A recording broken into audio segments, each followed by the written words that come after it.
Assalamualaikum warahmatullahi wabarakatuh. Sobat Jazirah, rahimakumullah. Bagaimana kabarnya? Semoga kalian semua senantiasa dalam lindungan Allah dan senantiasa diberikan rizki yang barokah. Amin ya rabbal alamin. Saat itu Abu Nawas masih mengeram di penjara. Namun begitu, Abu Nawas masih bisa menyelesaikan pekerjaannya dengan memakai tangan orang lain. Baginda berpikir. Sejenak kemudian, beliau segera memerintahkan sipir penjara untuk membebaskan Abu Nawas. Baginda Raja tidak ingin menanggung resiko yang lebih buruk, karena akal Abu Nawas tidak bisa ditebak. Bahkan di dalam penjara pun, Abu Nawas masih sanggup menyusahkan orang lain. Keputusan yang dibuat Baginda Raja untuk melepaskan Abu Nawas memang sangatlah tepat. Karena bila sampai Abu Nawas bertambah sakit hati, maka tidak mustahil kesusahan yang akan ditimbulkan akan semakin gawat. Kini hidung Abu Nawas sudah bisa menghirup udara kebebasan di luar. Istri Abu Nawas menyambut gembira kedatangan suami yang selama ini sangat dirindukannya. Abu Nawas juga riang. Apalagi melihat tanaman kentangnya akan membuahkan hasil yang bisa dipetik dalam waktu dekat. Abu Nawas memang girang bukan kepalang, tetapi ia juga merasa gundah. Bagaimana Abu Nawas tidak merasa gundah gulana? Sebab Baginda sudah tidak lagi memakai perangkap untuk memenjarakan dirinya. Tetapi Baginda Raja langsung memenjarakannya. Maka tidak mustahil bila suatu ketika nanti Baginda langsung menjatuhkan hukuman pancung. Abu Nawas yakin bahwa saat ini Baginda pasti sedang merencanakan sesuatu. Abu Nawas menyiapkan payung untuk menyambut hujan yang akan diciptakan oleh Baginda Raja. Pada hari itu, Abu Nawas mengumumkan dirinya sebagai ahli nujum atau tukang ramal nasib. Sejak membuka praktek ramal-meramal nasib, Abu Nawas sering mendapat panggilan dari orang-orang terkenal. Kini Abu Nawas tidak saja dikenal sebagai orang yang handal dalam menciptakan gelak tawa, tetapi juga sebagai ahli ramal yang sangat jitu. Mendengar Abu Nawas mendadak menjadi ahli ramal, maka Baginda Raja Harun al-Rashid merasa khawatir. Baginda curiga, jangan-jangan Abu Nawas bisa membahayakan kerajaannya. Maka tanpa pikir panjang, Abu Nawas pun segera ditangkap. Abu Nawas sejak semula yakin Baginda Raja kali ini berniat akan menghabisi riwayatnya. Tetapi Abu Nawas tidak begitu merasa gentar. Mungkin Abu Nawas sudah mempersiapkan tameng.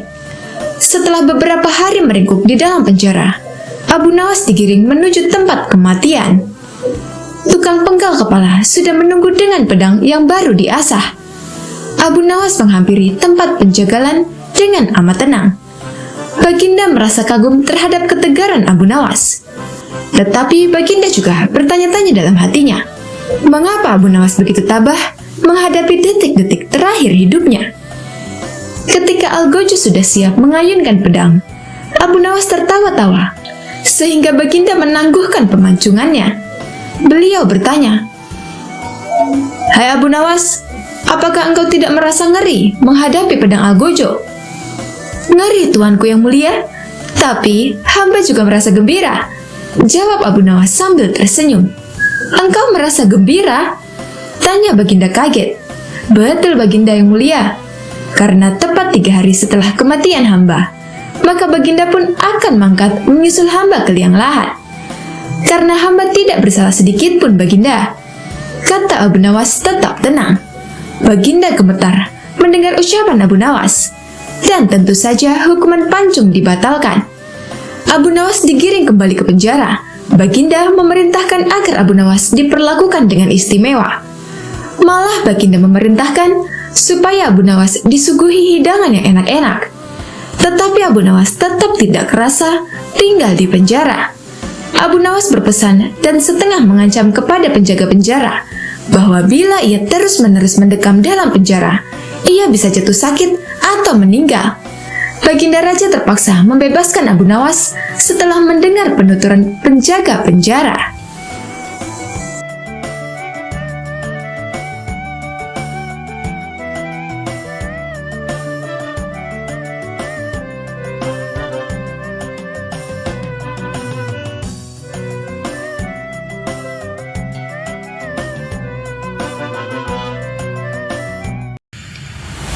Assalamualaikum warahmatullahi wabarakatuh. Sobat Jazirah, rahimakumullah. Bagaimana kabarnya? Semoga kalian semua senantiasa dalam lindungan Allah dan senantiasa diberikan rizki yang barokah. Amin ya rabbal alamin. Pada suatu hari, Sultan Harun al-Rashid memanggil Abu Nawas menghadap ke istana. Kali ini Sultan ingin menguji kecerdikan dari Abu Nawas. Sesampainya di hadapan Sultan, Abu Nawas pun menyembah. Dan Sultan bertitah, "Hai Abu Nawas, aku menginginkan 6 ekor lembu berjenggot yang pandai bicara. Bisakah engkau mendatangkan mereka dalam waktu seminggu? Kalau gagal, akan aku penggal lehermu." "Baiklah, Tuanku Syah Alam, hamba junjung tinggi titah Tuanku." Semua penggawa istana yang hadir pada saat itu berkata dalam hati, "Habislah kau Abu Nawas." Abu Nawas memohon diri dan pulang ke rumah. Begitu sampai di rumah, ia duduk berdiam diri merenungkan keinginan Sultan. Seharian ia tidak keluar rumah sehingga membuat tetangga keheranan. Ia baru keluar rumah persis setelah seminggu kemudian, yaitu batas waktu yang diberikan Sultan kepadanya. Ia segera menuju kerumunan orang banyak, lalu berkata, "Hai orang-orang muda, hari ini hari apa?" Orang-orang yang menjawab benar akan dia lepaskan, tetapi orang-orang yang menjawab salah akan ia tahan. Dan ternyata, tidak ada seorang pun yang menjawab dengan benar. Tak ayal, Abu Nawas pun marah-marah kepada mereka. "Begitu saja kok nggak bisa menjawab? Kalau begitu, mari kita menghadap Sultan Harun al-Rashid untuk mencari tahu kebenaran yang sesungguhnya." Keesokan harinya, balairung istana Baghdad dipenuhi warga masyarakat yang ingin tahu kesanggupan Abu Nawas membawa 6 ekor lembu berjenggot. Sampai di depan Sultan Harun al-Rashid, ia pun menghaturkan sembah dan duduk dengan khidmat. Lalu Sultan berkata, "Hai Abu Nawas, mana lembu berjenggot yang pandai bicara itu?" Tanpa banyak bicara, Abu Nawas pun menunjuk ke 6 orang yang dibawanya itu. "Inilah mereka, Tuanku Syah Alam." "Hai Abu Nawas, apa yang kau tunjukkan kepadaku itu?" "Ya Tuanku Syah Alam, tanyalah pada mereka hari apa sekarang," jawab Abu Nawas. Ketika Sultan bertanya, ternyata orang-orang itu memberikan jawaban berbeda-beda. Maka berujarlah Abu Nawas, "Jika mereka manusia, tentunya tahu hari ini hari apa. Apalagi jika Tuanku menanyakan hari yang lain, akan tambah pusinglah mereka. Manusia atau hewankah mereka ini? Inilah lembu berjenggot yang pandai bicara itu, Tuanku." Sultan heran melihat Abu Nawas pandai melepaskan diri dari ancaman hukuman. Maka Sultan pun memberikan hadiah 5.000 dinar kepada Abu Nawas.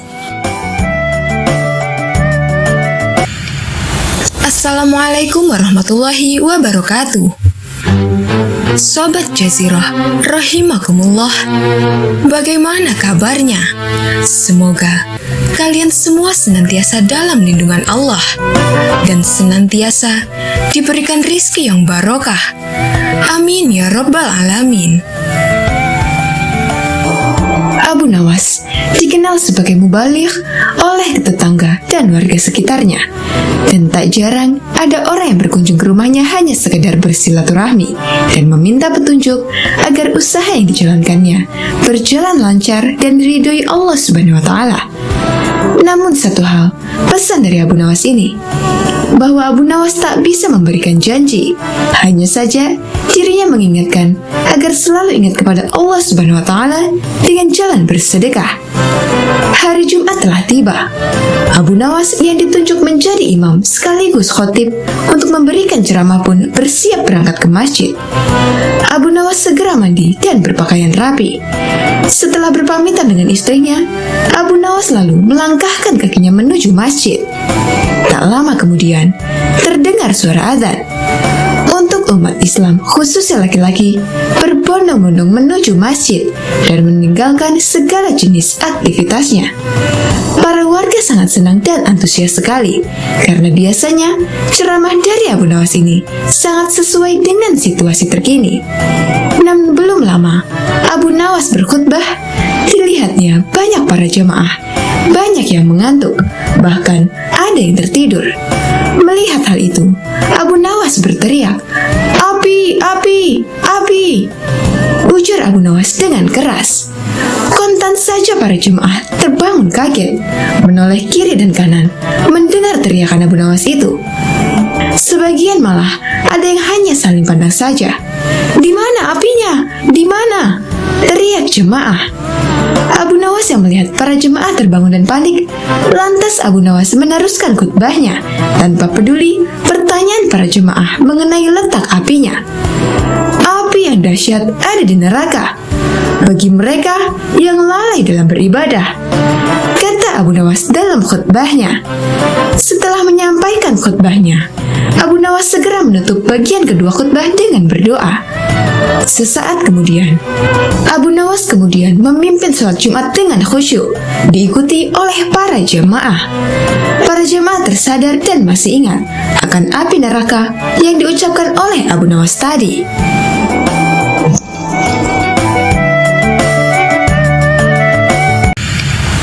Assalamualaikum warahmatullahi wabarakatuh. Sobat Jazirah, rahimakumullah. Bagaimana kabarnya? Semoga kalian semua senantiasa dalam lindungan Allah dan senantiasa diberikan rizki yang barokah. Amin ya rabbal alamin. Khalifah Harun al-Rashid marah besar pada sahibnya yang karib dan setia, yaitu Abu Nawas. Ia ingin menghukum mati Abu Nawas setelah menerima laporan bahwa Abu Nawas mengeluarkan fatwa tidak mau ruku dan sujud dalam sholat. Terlebih lagi, Raja Harun al-Rashid mendengar Abu Nawas mengatakan bahwa dirinya khalifah yang suka fitnah.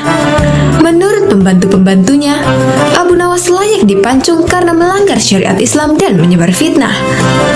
Khalifah mulai terpancing, tapi untung ada seorang pembantunya yang memberi saran. Hendaknya Khalifah melakukan tabayun kepada Abu Nawas. Abu Nawas pun digeret menghadap Khalifah. Kini ia menjadi pesakitan. "Hai Abu Nawas, benar kamu berpendapat tidak ruku dan sujud dalam sholat?" tanya Khalifah ketus. Abu Nawas menjawab dengan tenang, "Benar saudaraku." Khalifah kembali bertanya dengan nada suara yang lebih tinggi, "Benar, kamu berkata kepada masyarakat bahwa aku, Harun al-Rashid, adalah seorang khalifah yang suka fitnah." Abu Nawas menjawab, "Benar saudaraku." Khalifah berteriak dengan suara menggelegar, "Kamu memang pantas dihukum mati karena melanggar syariat Islam dan menebarkan fitnah tentang khalifah." Abu Nawas tersenyum seraya berkata, "Saudaraku, memang aku tidak menolak bahwa aku telah mengeluarkan dua pendapat tadi. Tapi, sepertinya kabarnya sampai padamu tidaklah lengkap. Kata-kataku dipelintir, dijagal, seolah-olah aku berkata salah." Khalifah berkata dengan ketus, "Apa maksudmu? Jangan membela diri.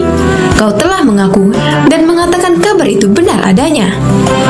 Abu Nawas beranjak dari duduknya dan menjelaskan dengan tenang, "Saudaraku, aku memang berkata rukuk dan sujud tidak perlu dalam sholat. Tapi dalam sholat apa? Waktu itu aku menjelaskan tata cara sholat jenazah yang memang tidak perlu rukuk dan sujud." "Bagaimana soal aku yang suka fitnah?" tanya Khalifah. Abu Nawas menjawab dengan senyum, "Kala itu, aku sedang menjelaskan tafsir ayat 28 surah Al-Anfal yang berbunyi, 'Ketahuilah bahwa kekayaan dan anak-anakmu hanyalah ujian bagimu.'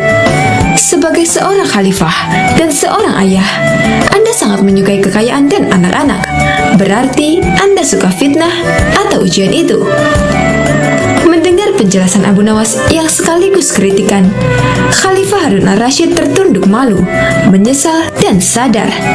Rupanya kedekatan Abu Nawas dengan Raja Harun al-Rashid menyulut iri dan dengki di antara pembantu-pembantunya. Abu Nawas memanggil khalifah dengan ya akhi atau saudaraku. Hubungan di antara mereka bukan antara tuan dan hamba. Pembantu-pembantu khalifah yang hasut ingin memisahkan hubungan akrab tersebut dengan memutarbalikkan berita.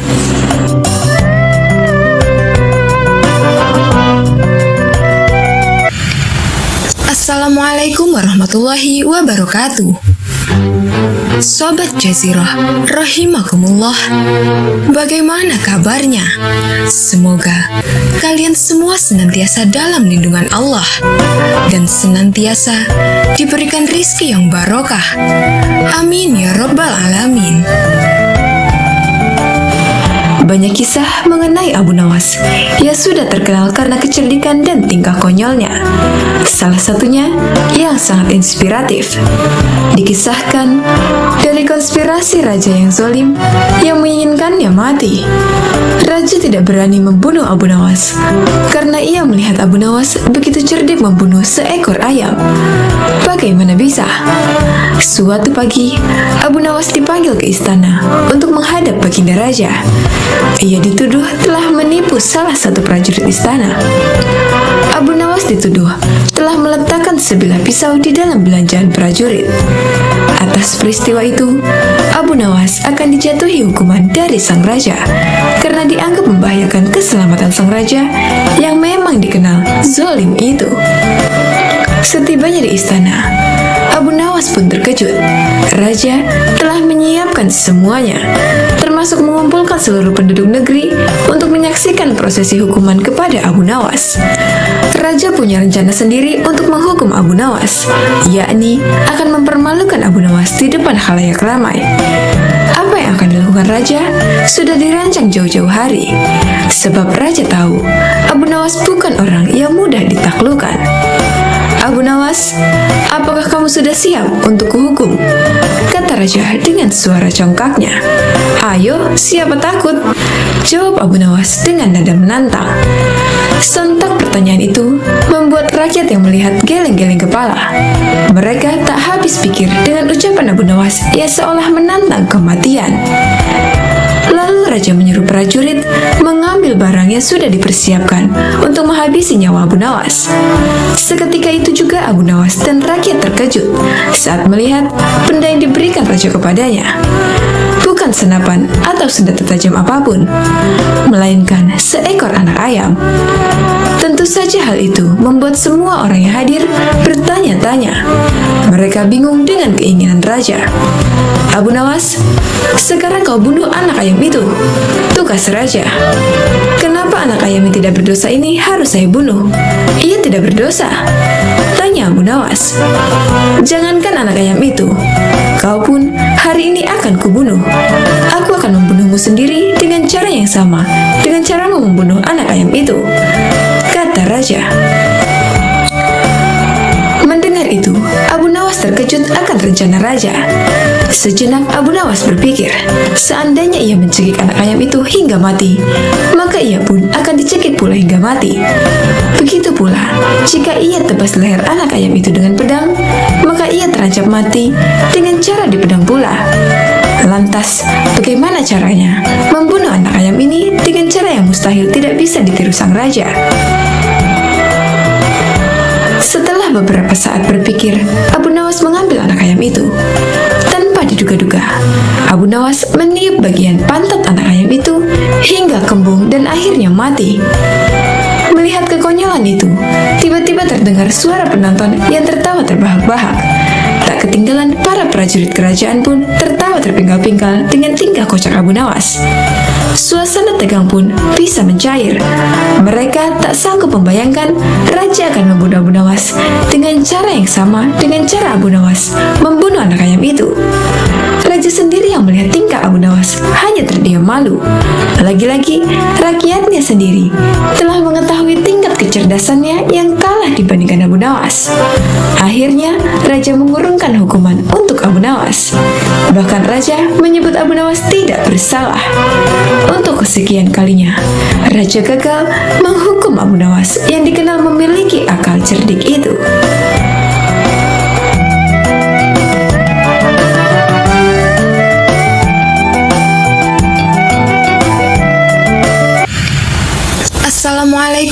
warahmatullahi wabarakatuh.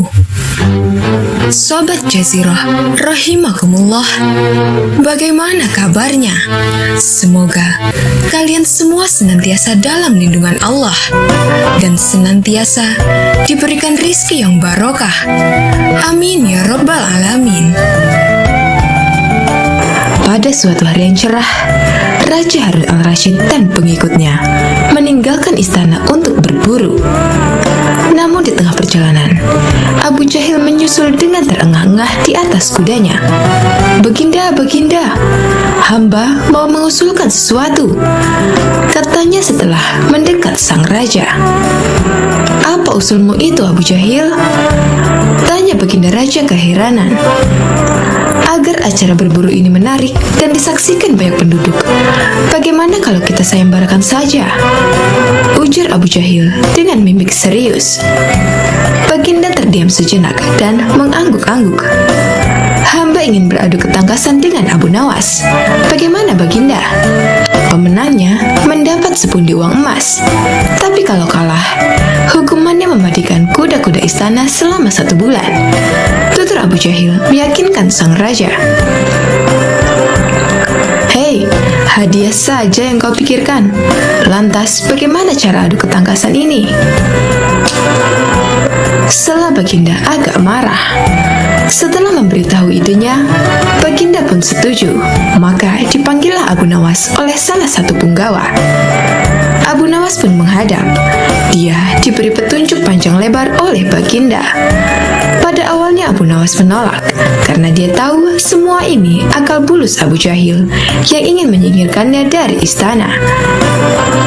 Tapi Baginda memaksa dan Abu Nawas tak bisa mengelak. Abu Nawas pun berpikir sejenak. Dia tahu kalau Abu Jahil sekarang diangkat menjadi pejabat istana, dia pasti mengerahkan semua anak buahnya untuk menyumbang seekor binatang buruannya di hutan nanti. Namun karena kecerdikannya, Abu Nawas malah tersenyum riang. Abu Jahil yang melihat perubahan raut muka Abu Nawas menjadi penasaran. Batinnya berkata, tak mungkin Abu Nawas mengalahkan dirinya kali ini. Akhirnya Baginda menggiring mereka ke tengah alun-alun istana. Raja dan segenap rakyat menunggu siapa yang bakal memenangkan lomba berburu ini. Trompet tanda mulai adu ketangkasan pun ditiup oleh Perdana Menteri. Abu Jahil segera memacu kudanya secepat kilat menuju hutan belantara di pinggir istana. Anehnya, Abu Nawas memacu kudanya sedang-sedang saja, sehingga diteriaki oleh para penonton. Menjelang sore, tampak kuda Abu Jahil memasuki pintu gerbang istana. Dia pun diteriaki para penonton dan mendapat tepuk tangan yang sangat meriah. Di sisi kiri kanan kudanya, tampak puluhan hewan yang mati terpanah. Tak hanya itu, kuda tambahan juga memanggul binatang buruan lainnya. Abu Jahil dengan senyum bangga memperlihatkan semua binatang buruannya di tengah lapangan. "Aku, Abu Jahil, berhak memenangkan lomba ini. Lihat, binatang buruanku banyak. Mana mungkin Abu Nawas mengalahkanku?" teriaknya dengan lantang. Penonton di sekitar arena semakin ramai bertepuk tangan. Tak berapa lama kemudian, terdengar suara kaki kuda milik Abu Nawas. Semua orang menertawakan dan kembali meneriakinya.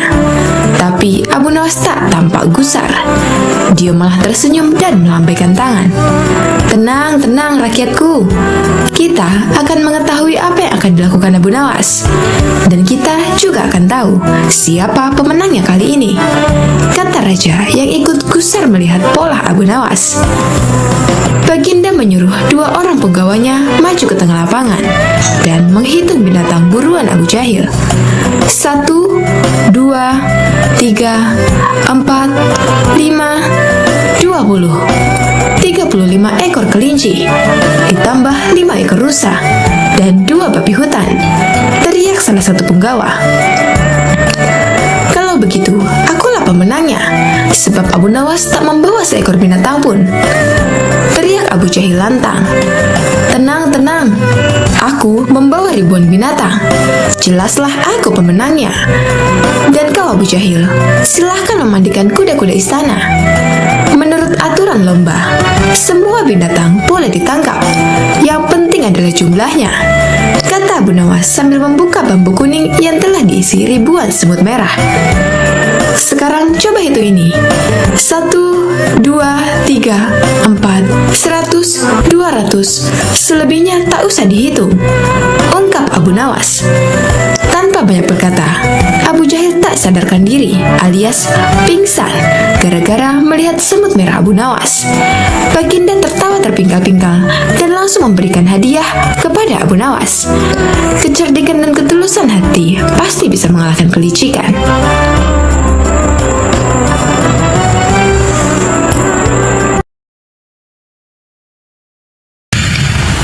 Assalamualaikum warahmatullahi wabarakatuh. Sobat Jazirah, rahimakumullah. Bagaimana kabarnya? Semoga kalian semua senantiasa dalam lindungan Allah dan senantiasa diberikan rizki yang barokah. Amin ya rabbal alamin. Saat itu, Abu Nawas baru saja pulang dari istana setelah dipanggil Baginda Raja. Ia tidak langsung pulang ke rumah, melainkan berjalan-jalan lebih dahulu ke perkampungan orang-orang Baduy. Ini memang sudah menjadi kebiasaan Abu Nawas yang suka mempelajari adat istiadat orang-orang Baduy. Pada suatu perkampungan, Abu Nawas sempat melihat sebuah rumah besar yang dari luar terdengar suara hingar-bingar seperti suara kerumunan puluhan orang. Abu Nawas tertarik untuk melihat untuk apa orang-orang Baduy berkumpul di sana. Ternyata di rumah besar itu adalah tempat orang Baduy menjual bubur. Haris, yaitu bubur khas makanan para petani. Tapi Abu Nawas tidak segera masuk ke rumah besar itu. Merasa lelah dan ingin beristirahat, maka ia terus berjalan ke arah pinggiran desa. Abu Nawas beristirahat di bawah sebatang pohon rindang. Ia merasa hawa di situ amat sejuk dan segar, sehingga tidak berapa lama kemudian ia mengantuk dan tertidur di bawah pohon itu. Abu Nawas tak tahu berapa lama ia tertidur. Tahu-tahu ia merasa dilempar ke atas lantai tanah. Ia pun tergagap bangun. Kurang ajar, siapa yang melemparku? Tanyanya heran sembari menengok kanan dan kiri. Ternyata ia berada di sebuah ruangan pengap berjeruji besi, seperti penjara. Hai, keluarkan aku! Kenapa aku dipenjara di sini? Teriak Abu Nawas. Tidak berapa lama kemudian, muncul seorang Baduy bertubuh besar. Abu Nawas memperhatikan dengan seksama. Ia ingat orang inilah yang menjual bubur Haris di rumah besar di tengah desa. Jangan teriak-teriak, cepat makan ini, kata orang itu sembari menyodorkan piring ke lubang ruangan. Abu Nawas tidak segera makan. Mengapa aku dipenjara? Tanya Abu Nawas. Kau akan kami sembelih dan akan kami jadikan campuran bubur Haris. Hah? Jadi yang kau jual di tengah desa itu bubur manusia? Tepat, itulah makanan favorit kesukaan kami. Kami? Jadi kalian sekampung suka makan daging manusia? Iya, termasuk dagingmu, sebab besok pagi kau akan kami sembelih. Sejak kapan kalian makan daging manusia? Tanya Abu Nawas makin keheranan. Oh, sejak lama. Setidaknya sebulan sekali kami makan daging manusia. Dari mana saja kalian dapatkan daging manusia? Kami tidak mencari kemana-mana. Hanya setiap kali ada orang masuk atau lewat di desa kami, pasti kami tangkap dan akhirnya kami sembelih untuk dijadikan bubur. Abu Nawas diam sejenak. Ia berpikir keras, bagaimana caranya bisa meloloskan diri dari bahaya maut ini. Ia merasa heran kenapa Baginda tidak mengetahui bahwa di wilayah kekuasaannya ada kanibalisme. Ada manusia makan manusia. Barangkali para menteri hanya melaporkan hal yang baik-baik saja. Mereka tidak mau bekerja keras untuk memeriksa keadaan penduduk, pikir Abu Nawas. Baginda harus mengetahui hal seperti ini secara langsung. Kalau perlu, setelah memberi makan berupa bubur, Baduy itu meninggalkan Abu Nawas. Abu Nawas tentu saja tak berani makan bubur itu. Jangan-jangan bubur manusia. Ia menahan lapar semalaman tak tidur. Tubuh tubuhnya yang kurus makin nampak kurus. Esok harinya, badai itu datang lagi.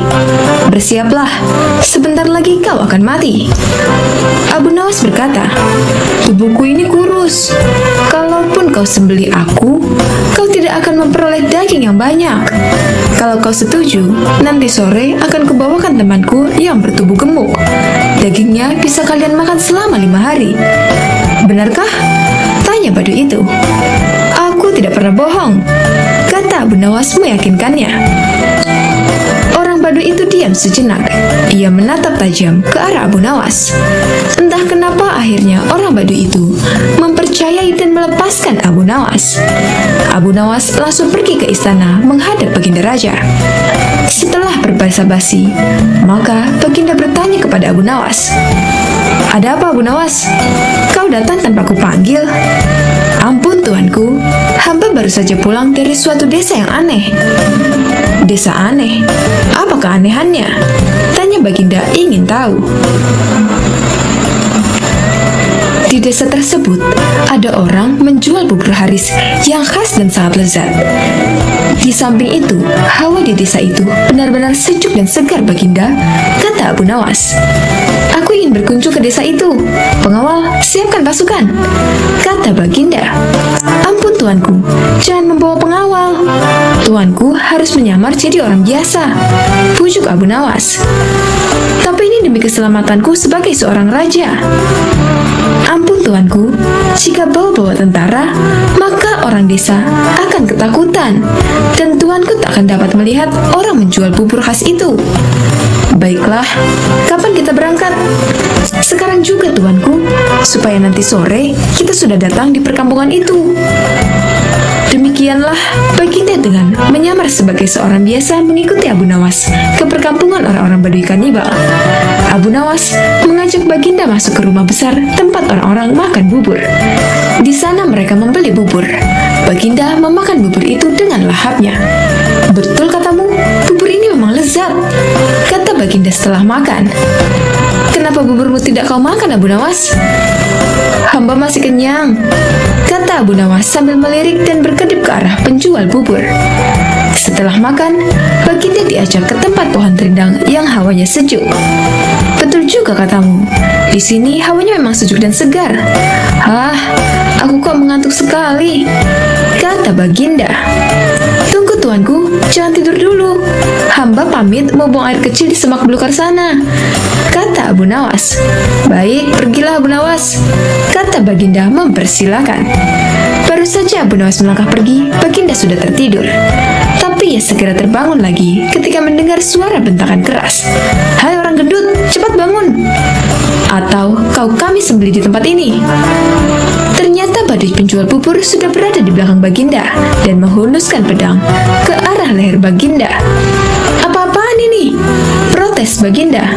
"Jangan banyak cakap, cepat jalan," kata badai itu. Baginda mengikuti perintah orang badai itu dan akhirnya dimasukkan ke dalam penjara. "Mengapa aku di penjara?" tanya Baginda.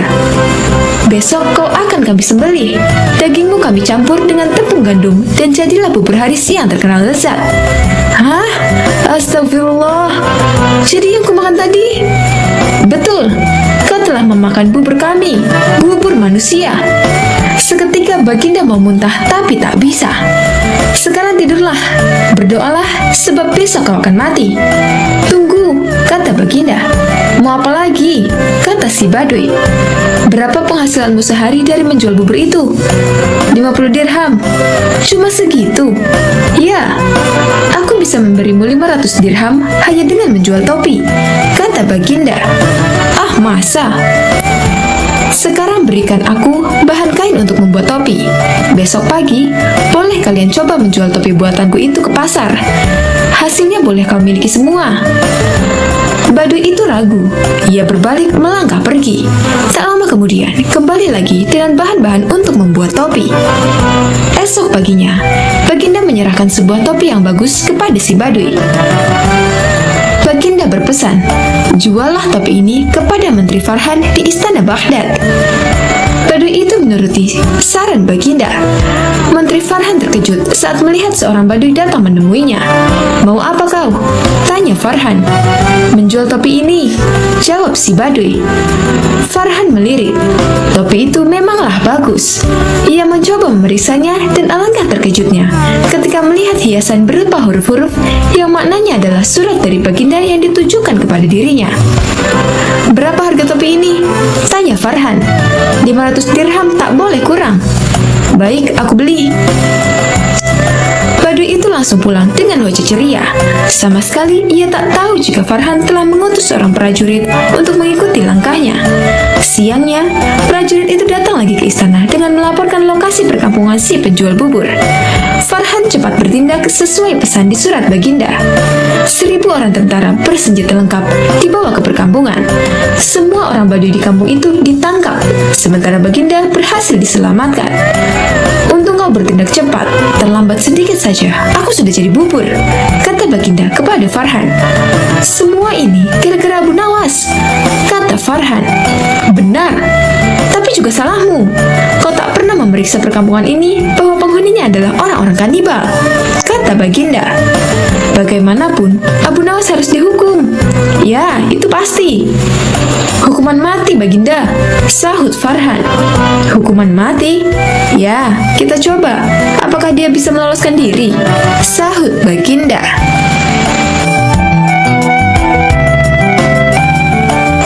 Memang semua sudah tahu dan kagum akan kecerdasan Abu Nawas. Tak ada yang meragukannya sama sekali. Pada suatu hari, Raja Harun al-Rashid telah mempermalukan Abu Nawas dengan menyiram air kencing di depan para tamu undangan. Abu Nawas hanya bisa terdiam, namun dalam hati dia merencanakan sesuatu di lain hari. Kisahnya, figur Abu Nawas ini memang sangat lihai dalam menyelesaikan masalah. Tidak hanya lucu saja, akan tetapi juga bijaksana sehingga Abu Nawas tidak dapat dianggap enteng. Raja sangat bangga memiliki warga seperti Abu Nawas ini. Namun, pada pihak lain, dari diri Abu Nawas juga sangat menjengkelkan Raja karena ulahnya yang selalu tidak tahu diri. Oleh karena itulah, Baginda Raja tak pernah berhenti memeras otaknya untuk membalas Abu Nawas. Seperti pada tahun-tahun sebelumnya, setiap bulan Rabiul Awal diadakan acara Maulid Nabi. Sambil tersenyum, Baginda Raja bergumam dalam hati, "Awas ya kamu Abu Nawas, kali ini kamu pasti kena." Acara Maulid Nabi pun tibalah waktunya dan diselenggarakan di istana. Pada saat itu semua pembesar negeri hadir termasuk putra-putra mahkota dari kerajaan sebelah. Termasuk pula Abu Nawas ikutan diundang. Dengan perintah Raja, semua yang hadir di acara Maulid Nabi tersebut dipersilahkan untuk berdiri dan kemudian disirami dengan air mawar yang menebarkan bau harum. Kecuali Abu Nawas, dia disiram dengan air kencing. Setelah disiram dengan air kencing tersebut, jadi sadarlah Abu Nawas kalau dirinya telah dipermalukan di depan para pembesar negeri. Dia bungkam 1000 bahasa dan hanya bisa bergumam dalam hati, "Baiklah, hari ini Paduka telah memberiku kuah tak sedap. Esok hari, aku akan membalasnya dengan isinya." Sejak saat itu, Abu Nawas tidak pernah menjejakkan kakinya di istana. Raja pun menjadi kangen karena kelucuannya saat bercerita. Ketika Raja memanggilnya ke istana, rupanya Abu Nawas tidak bersedia dengan alasan sakit yang membuat tubuhnya lemah lunglai. Karena khawatir telah terjadi sesuatu dengan diri Abu Nawas, Raja pun ingin menengoknya diiringi dengan beberapa petinggi kerajaan. Pucuk dicinta ulang pun tiba. Begitu mendengar Raja menuju ke rumahnya, Abu Nawas yang sedang dalam keadaan segar bugar itu pun langsung memasang aksi. Matanya terpejam, badan tergeletak lemah lunglai. Namun sebelum dia beraksi demikian, dia telah terlebih dahulu menyuruh istrinya menyiapkan obat ajaib yang berbentuk bulatan kecil. Dan di antara bulatan obat ajaib itu terdapat 2 butir yang dibubuhi tinja di dalamnya. Tak berapa lama kemudian, Raja sudah ada di depan pintu rumah Abu Nawas. "Wahai Abu Nawas, apa yang kamu telan itu?" tanya Raja. "Inilah yang disebut obat ajaib. Resepnya hamba peroleh lewat mimpi tadi malam." "Jika hamba menelan 2 butir, niscaya akan sembuh." Jawab Abu Nawas yang terlentang dan segera bangun setelah menelan pil yang kedua. "Kalau begitu, aku juga mau minum obat ajaib itu," kata raja. "Baiklah tuanku." Paduka berbalinglah dan pejamkan mata seperti hamba sekarang ini. "Tidak boleh duduk, apalagi berdiri," kata Abu Nawas. Maka raja pun menuruti perintah Abu Nawas. Begitu mata raja terpejam, Abu Nawas cepat-cepat memasukkan butiran obat ajaib yang telah dibubuhi tinja itu ke mulut raja. Tiba-tiba saja baginda raja bangkit sambil membelalakkan matanya. "Hai Abu Nawas, engkau memberiku makan tinja ya?" kata raja. Maka Abu Nawas pun segera bersimpuh sambil memberi hormat kepada rajanya. "Wahai khalifah, dulu baginda memberi hamba kuahnya. Sekarang hamba berikan isinya. Jikalau baginda tidak memberi hamba uang 100 dinar, kejadian itu akan hamba ceritakan kepada khalayak ramai," kata Abu Nawas. "Diamlah ya Abu Nawas, jangan ngomong kepada siapa-siapa. Nanti aku akan memberimu uang 100 dinar, kata raja. Setelah itu, raja dan semua pengikutnya kembali ke istana.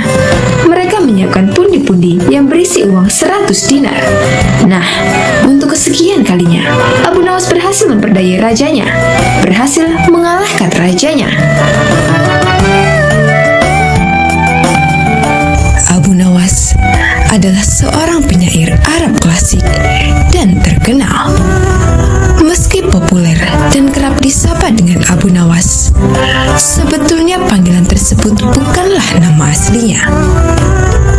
Mengutip dari buku Abu Nawas, Sufi dan penyair ulung yang jenaka, susunan Muhammad Ali Faqih, julukan Abu Nawas ia peroleh karena rambutnya yang ikal dan panjang sebahu. Nama lengkapnya ialah Abu Ali Al-Hasan bin Hani Al-Hakami. Abu Nawas lahir di Provinsi Ahwaz sekitar Khuzestan, barat daya Persia tahun 757 Masehi. Walau begitu, banyak perbedaan pendapat terkait tahun lahir Abu Nawas. Ketika beranjak dewasa, Abu Nawas membantu sang paman bekerja sebagai pembuat minyak wangi. Seusai bekerja, ia sering pergi ke masjid untuk belajar berbagai ilmu agama dan pengetahuan lainnya, seperti syair, fikih, dan ilmu hadis. Abu Nawas terkenal sebagai murid yang cerdik dan antusias dalam mempelajari berbagai ilmu pengetahuan. Suatu hari, Abu Nawas bertemu dengan Abu Usamah yang merupakan ahli sastra sekaligus pujangga terkenal. Ia sangat terkesima dengan kemampuan Abu Nawas membuat syair, hingga diajarkan berbagai ilmu mengenai syair. Dikenal sebagai sosok yang jenaka dan cerdas, banyak kisah menarik mengenai Abu Nawas. Salah satunya ketika ia bersikeras mencari neraka. Hari masih terlalu pagi, bahkan azan subuh pun belum berkumandang. Tetapi Abu Nawas sudah terlihat sibuk mencari sesuatu di halaman rumahnya. Ada di mana sebenarnya? Gumam Abu Nawas sambil membawa lampu dan menggoyang-goyangkannya. Jika di sekitar rumah tidak ada, aku harus mencarinya kemana lagi? Lanjut Abu Nawas. Tak lama kemudian, terdengar azan subuh. Abu Nawas pun segera bergegas pergi ke masjid.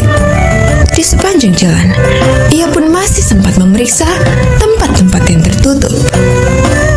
"Hai Abu Nawas, kau sedang apa? Apakah kau kehilangan sesuatu?" tanya seseorang yang melihat gerak-gerik Abu Nawas yang sedang mencari-cari sesuatu. Namun, Abu Nawas tidak menjawab pertanyaan itu. Pikirannya terlalu sibuk sendiri. Selesai sholat subuh, Abu Nawas masih saja sibuk mencari. Kali ini ia mencari di sekitar masjid. Ia membuka semua kotak dan tong yang ada di sana. Penyair jenaka itu juga mencari di bawah jembatan, di di balik semak hingga di atas atap. Orang-orang merasa heran sekali dengan tingkah laku Abu Nawas. Sebenarnya, benda apa yang hilang sehingga ia bertingkah seperti itu?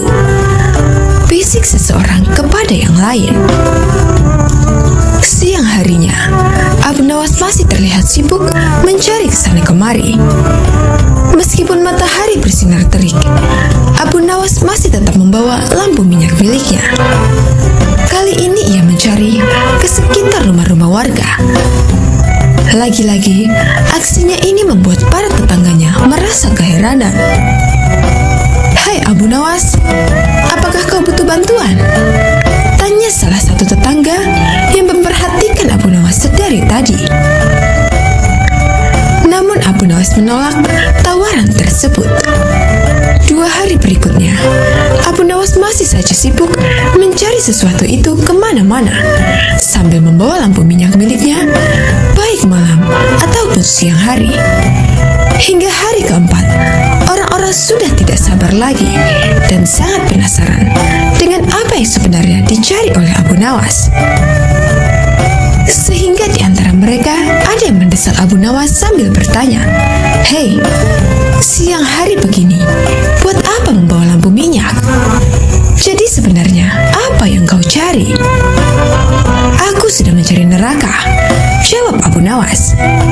Sontak semua orang yang ada sekitar Abu Nawas dan mendengar jawabannya tertawa terbahak-bahak. "Dasar orang gila. Ternyata Abu Nawas sudah gila," kata mereka. Setelah itu, mereka mulai bubar karena tidak mau berurusan dengan orang gila. Sesuai hukum yang ada di kota Baghdad, orang gila dilarang untuk berkeliaran. Mereka harus ditangkap dan dikurung. Beberapa warga Baghdad akhirnya melaporkan kelakuan Abu Nawas kepada prajurit kerajaan agar segera menangkap Abu Nawas. Abu Nawas pun ditangkap dan dibawa ke penjara istana. Hal ini membuat seluruh kota Baghdad pun geger. Mereka dibuat penasaran dengan tingkah dan kesalahan apa lagi yang dilakukan oleh Abu Nawas. Begitu mendengar Abu Nawas di penjara, Raja Harun memerintahkan agar Abu Nawas dipanggil dan bertemu dengannya. Berangkatlah pengawal Raja Harun untuk menjemput dan membawa Abu Nawas. Setelah sampai di sana, Raja Harun memerintahkan ikatan tangan Abu Nawas untuk dilepas. Beliau pun bertanya, "Kali ini, apalagi kesalahanmu, wahai Abu Nawas?" "Maaf, Baginda, saya tidak melakukan kesalahan sama sekali," jawab Abu Nawas. "Lantas, mengapa kamu membawa lampu di siang hari seperti orang gila?" tanya Raja Harun. "Saat itu, saya sedang sibuk mencari neraka, Baginda Raja." Raja dan seluruh menteri yang ada di ruangan itu tertegun mendengar jawabannya. "Kau gila, memang benar kau sudah gila," teriak Raja di depan Abu Nawas. "Tidak Raja, saya tidak gila. Mereka lah yang gila. Mereka yang melaporkan, menangkap, serta yang menganggap saya gila," jawab polos Abu Nawas. Abu Nawas meminta Raja untuk mengumpulkan semua yang terlibat dalam penangkapannya. Raja Harun mengabulkan dan mendatangkan mereka. Setelah semua sudah berkumpul dengan jumlah yang cukup banyak, Abu Nawas bertanya dengan lantang, "Wahai kalian yang mengaku waras, apakah menurut kalian orang yang berbeda pandangan adalah orang yang berdosa dan sesat?" "Benar," jawab orang-orang. "Apa hukumnya bagi orang yang berdosa dan sesat?" "Kamu memang gila. Tentu saja hukumannya adalah neraka. Dan kamu adalah contoh orang yang sesat. Kamu pasti akan masuk neraka," jawab orang-orang itu. "Baiklah, menurut kalian, aku pasti akan masuk neraka, bukan? Lalu, di mana letak neraka itu? Milik siapakah neraka itu? Jika neraka itu milik Allah dan letaknya di akhirat, lantas mengapa mereka begitu mudah menentukan neraka bagi seseorang?"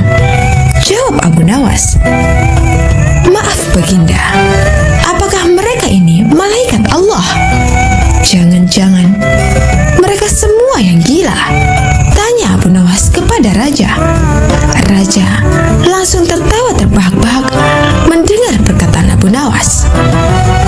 Setiap hari, saya mendengar orang-orang dengan mudahnya mengatakan, "Kamu pasti masuk neraka."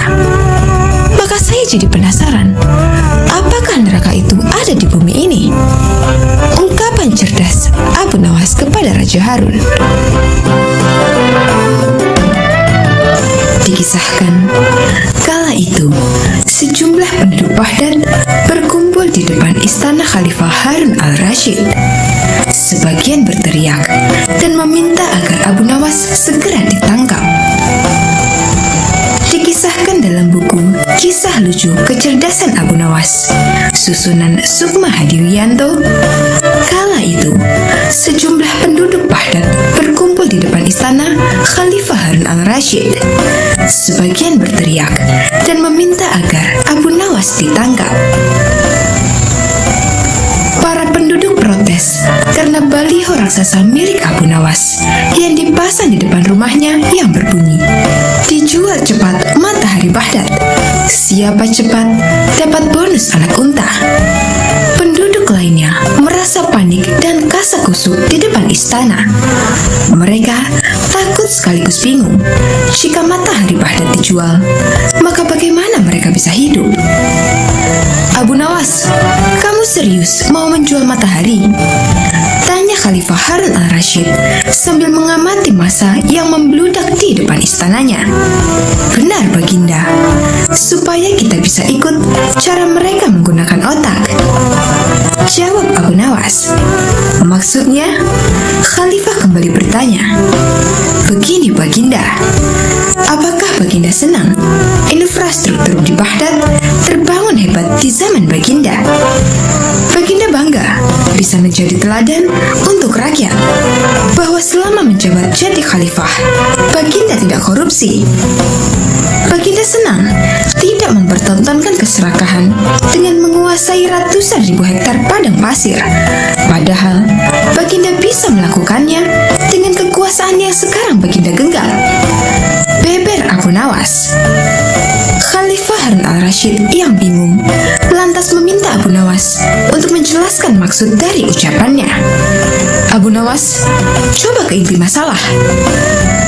Jika Baginda turun dan tanya massa yang sekarang berdemonstrasi itu, ketahuilah bahwa mereka akan menjawab, 'Buat apa bangun infrastruktur? Infrastruktur tidak bisa dimakan.'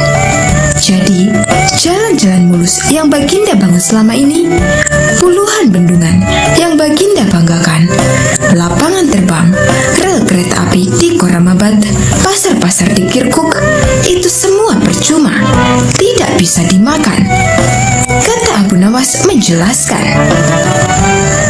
Khalifah Harun al-Rashid pun terdiam. Baginda bangga tidak korupsi. Anak Baginda jual pisang goreng. Itu malah membuat mereka marah dan cemburu. Buat mereka, Baginda mestinya korupsi agar mereka tak repot-repot lagi bikin isu tak masuk akal. Misalnya, Baginda keturunan Mongolia. Baginda memusuhi ulama. Baginda membiarkan partai Bands yang sudah dilarang tumbuh lagi. Wah, pokoknya banyak Baginda. Lalu, apa hubungannya dengan menjual matahari? Tanya Khalifah Harun al-Rashid. Abu Nawas kemudian menjelaskan apa yang dianggap Khalifah Harun sebagai prestasi nasional justru dianggap pemborosan dan membebani negara karena mereka terbiasa melihat prestasi yang ada di ruang gelap. Di ruang gelap, gadis cantik tak terlihat. Sebatang emas bisa dianggap besi. Tapi, kalaupun mata mereka tak melihat di ruang gelap, bukankah telinga mereka dapat mendengar? Hati mereka terbuka. Bagaimana mungkin mereka menuduhku memusuhi ulama, padahal wakilku sekarang adalah ulama besar? Jikapun mereka tak suka aku, bukankah kepada mereka sekarang aku sodorkan ulama yang dulu mereka klaim mereka bela? Mengapa sekarang mereka tinggalkan? Abu Nawas kemudian berkata, "Baginda, itulah enaknya melihat dunia di ruang gelap sambil terbalik. Kita bisa menikmati apa yang mereka nikmati selama ini. Baginda tidak capek berpikir rasional. Khalifah Harun al-Rashid kembali terdiam. Abu Nawas lanjut menjelaskan, "Percayalah Baginda, hanya dengan melihat segala sesuatu di kegelapan, Baginda akan paham mengapa selama ini mereka melihat infrastruktur megah, pemerataan pembangunan di daerah tertinggal, semuanya sama sekali tidak berguna karena tak bisa dimakan. Mohon jangan katakan, infrastruktur memang tak bisa dimakan. Tapi dengan infrastruktur, kita semakin mudah mencari makan. Itu cara berpikir rasional dan normal, Paduka." Masa di depan istana semakin membludak. Khalifah Harun al-Rashid masih terdiam. Ia lantas memberi isyarat membenarkan ucapan Abu Nawas. "Jadi, boleh saya menjual matahari?" Kisah ini menunjukkan bahwa Abu Nawas sebagai pribadi yang cerdas dan peduli. Mimpi tak akan nyata karena keajaiban. Butuh keringat, kebulatan tekad, dan kerja keras untuk mewujudkannya. Abu Nawas mendengar Baginda Raja yang memiliki seorang menteri kepercayaan dan senantiasa mendampinginya. Menteri itu bernama Abu Jahal. Namun kepercayaan yang diberikan Baginda Raja sering dimanfaatkan oleh Abu Jahal untuk memperkaya dirinya. Terkadang dia meminta upeti kepada rakyat dengan mengatasnamakan Baginda Raja. Hal ini tentu saja membuat Abu Nawas sangat geram, tetapi tidak berani mengadukannya kepada Baginda Raja. Sebab dengan kedudukan yang dimiliki, Abu Jahal bisa saja memutarbalikkan fakta dan menuduh Abu Nawaslah pelakunya. Seiring berjalannya waktu, penasihat istana meninggal dunia. Baginda Raja sangat kehilangan dan belum bisa menemukan penggantinya. Jadi untuk sementara waktu, jabatan penasihat istana masih kosong. Belum ada yang mendudukinya. Kesempatan ini segera dimanfaatkan Abu Jahal. Ia ingin sekali menduduki jabatan tersebut. Dengan begitu, ia bisa lebih leluasa memengaruhi Baginda Raja. Segala cara Abu Jahal lakukan. Di depan Baginda Raja, Abu Jahal terus mencari muka agar terpilih menjadi penasihat istana. Tapi sayangnya, ambisi Abu Jahal ini harus kandas di tengah jalan. Karena tidak berapa lama, Baginda Raja justru memilih Abu Nawas untuk jadi penasihat istana. Keputusan Baginda Raja ini tentu saja membuat Abu Jahal kecewa, sehingga ia menaruh dendam kepada Abu Nawas. Suatu hari, ketika Abu Jahal melihat Abu Nawas sedang duduk bersama Baginda Raja, timbul pemikiran di kepalanya. Seharusnya aku yang ada di tempat tersebut. Abu Nawas tidak pantas duduk di situ. Abu Nawas itu apa dia? Tidak mampu mengurus masalah kerajaan. Pantasnya dia jadi pelawak istana. Gerutu Abu Jahal dalam hatinya. Merasa kecewa dengan keputusan Baginda Raja, Abu Jahal lalu menyampaikan keberatannya. Pada suatu hari, saat Baginda Raja sedang duduk sendirian di singgasananya, Abu Jahal menghadap dan berkata, "Ampun Paduka yang mulia, hamba izin menghadap Baginda Raja." Baginda Raja terkejut melihat Abu Jahal yang tiba-tiba menghadapnya. "Ada apa Abu Jahal? Apa yang ingin kau sampaikan?" tanya Baginda Raja. "Ampun Paduka yang mulia, hamba rasa Abu Nawas tidak pantas menjabat sebagai penasihat istana. Karena menurut hamba, dia tidak tahu apa-apa soal negara. Abu Nawas itu apa keahliannya? Cuma melucu saja," tutur Abu Jahal. "Tapi, bukankah Abu Nawas terkenal cerdas? Dia juga seorang yang jujur," ujar Baginda Raja. "Apakah Paduka sudah meragukan kejujuran saya?" tanya Abu Jahal. "Bukan seperti itu. Kamu kan sudah menduduki jabatan menteri istana. Jadi wajar kalau Abu Nawas yang mengisi jabatan penasihat istana," jawab Baginda Raja. "Tapi hamba lebih berpengalaman Paduka yang mulia, apalagi mengenai kenegaraan. Hamba juga ahli berperang. Tubuh hamba kekar dan perkasa. Lalu hamba sudah lama berbakti kepada Baginda Raja. Hamba rasa hambalah yang lebih pantas menjadi penasehat istana, ucap Abu Jahal. Melihat ambisi Abu Jahal yang begitu besar ingin menjadi penasihat istana, Baginda Raja akhirnya membuat keputusan. Ia ingin mengadakan sayembara antara Abu Nawas dan Abu Jahal. Maka dipanggillah Abu Nawas untuk datang ke istana. Singkat cerita, Abu Nawas pun menghadap Baginda Raja. Ampun Paduka yang mulia, ada gerangan apa memanggil hamba? Tanya Abu Nawas. Hai Abu Nawas, Abu Jahal sangat menginginkan jabatan penasehat istana. Dia minta supaya jabatanmu diganti olehnya. Tapi aku juga tidak mungkin memecatmu begitu saja. Biar adil, maka aku putuskan akan mengadakan sayembara untuk kalian berdua. Siapa yang menjadi pemenangnya, maka dialah yang berhak jadi penasehat istana. Jelas Baginda Raja. Sejenak Abu Nawas terdiam dan berpikir, Abu Jahal pasti punya rencana busuk. Jangan sampai dia jadi penasehat istana. Bisa-bisa rakyat makin miskin, tertindas oleh kelakuannya, pikir Abu Nawas.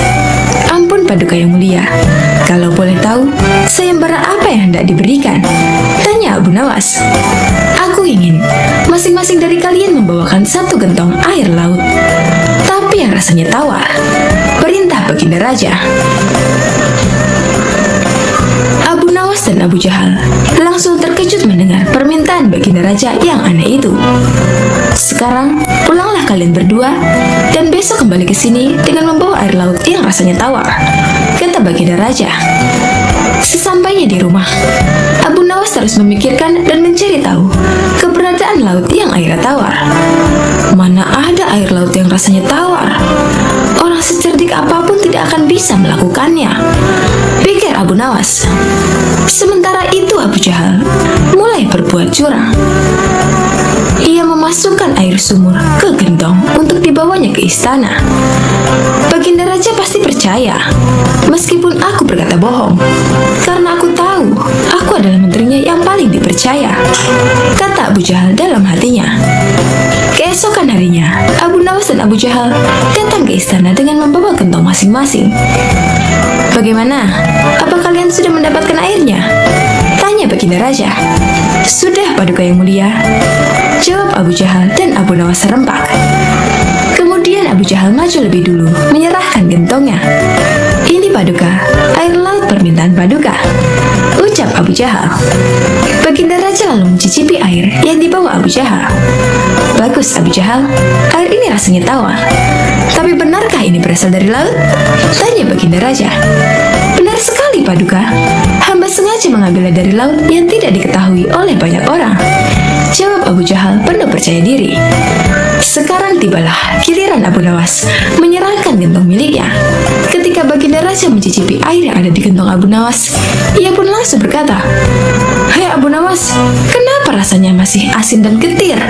Yang aku minta air laut yang rasanya tawar, ucap Baginda Raja. Ampun Paduka yang mulia, tapi memang begitulah rasa air laut, balas Abu Nawas. Baiklah, karena lomba ini dimenangkan Abu Jahal, tentu dia yang akan menjadi penasehat istana, tutur Baginda Raja. Mendengar itu, Abu Jahal sangat kegirangan, sudah tidak sabar ingin menduduki jabatan tersebut. Ternyata sangat mudah mengelabui Baginda Raja, pikir Abu Jahal.